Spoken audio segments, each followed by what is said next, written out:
Salut à tous, c'est Jack et aujourd'hui je vais vous présenter comment créer une affiche en 20 minutes top chrono montre en main. C'est parti!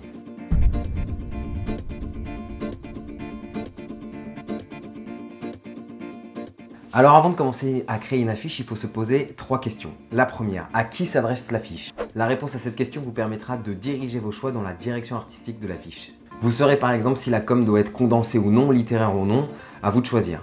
La deuxième, de quoi parle-t-on? Chaque univers possède ses codes couleurs et ses marqueurs graphiques. Vous devez vous imprégner de ce que vous trouvez sur le web en rapport avec le sujet que vous abordez. N'hésitez pas à aller sur Pinterest et des moteurs de recherche d'images comme Dribbble. Vous devez comprendre là où vous mettez les pieds avant de faire votre créa. En 3, quel message souhaite-t-on faire passer? Plus le temps passe et plus vous recevez des éléments du client, le brief évolue et change, mais vous ne devez jamais oublier pourquoi vous faites cette affiche. Quel était le premier message le plus important à faire passer? Restez focus sur l'objectif final de la communication. Ok, alors avant de commencer à vous présenter la créa d'une affiche que j'ai faite, on va se rappeler quelques règles importantes pour la création de l'affiche. La première étant le cheminement en Z du regard. Alors on est en Occident, on a l'habitude de lire nos livres de gauche à droite et il ne faut jamais oublier que les informations les plus importantes se trouvent en haut ou au milieu. En bas, on laisse souvent place à la signature ou aux partenaires qui sont joints à l'événement.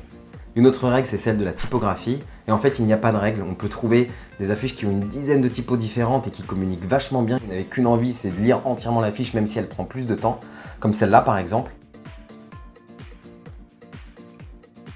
Et d'autres affiches au contraire qui possèdent une pauvre typo et qui ne sont pas du tout attirantes et que vous n'avez pas du tout envie de lire. Ok, alors en parlant d'homogénéité, on va parler de la couleur. Généralement, quand vous avez une créa à faire, on vous donne une charte graphique avec. Inspirez-vous des couleurs principales et secondaires, n'en faites pas trop, 2 couleurs suffisent. Le tout étant de garder et de capter l'attention du consommateur ou du client final. Et pour finir, à mon sens, la plus importante, c'est la recherche d'images. C'est sans doute la première chose que le client verra quand il passera devant votre affiche.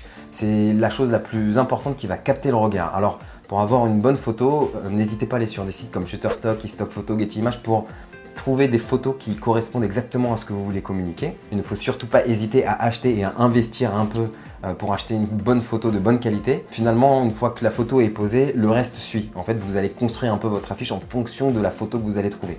Alors, on va mettre en application ce qu'on vient de voir.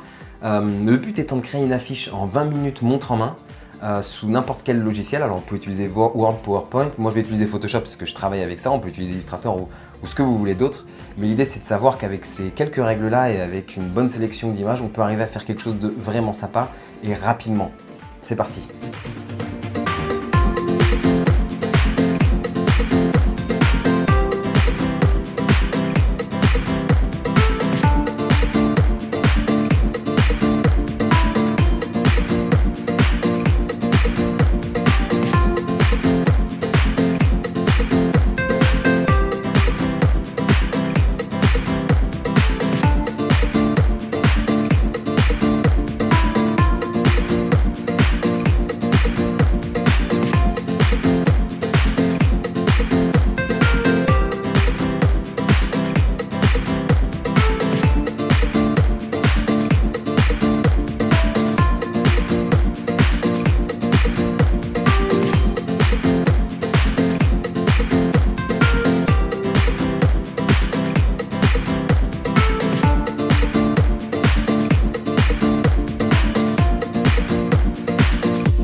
Ok, alors j'espère que cette vidéo vous aura plu. N'hésitez pas à me poser des questions dans les commentaires. Envoyez-moi vos affiches par mail, je me ferai un plaisir de les regarder et de vous donner mon avis.